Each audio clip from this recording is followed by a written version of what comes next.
Sasa wewe kinachokufanya ulinge hasa unalinga kitu gani? Kwa hiyo mwanaume wako na tambi lake lile.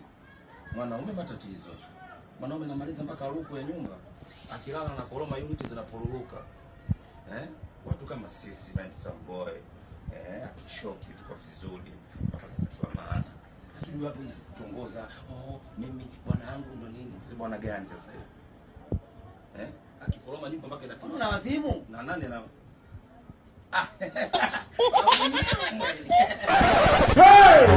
Ongea uko unasema. Ongea uko unasema. Unamuulizia yeye. Ongea. Anakusikia huyo. Sawa. Tambi sio na nini ana mwanaume na koroma, umzungumzie kitu. Unafikiri wako wote uzungumzie hapo. Wanawake wabaya. Wanawake wabaya.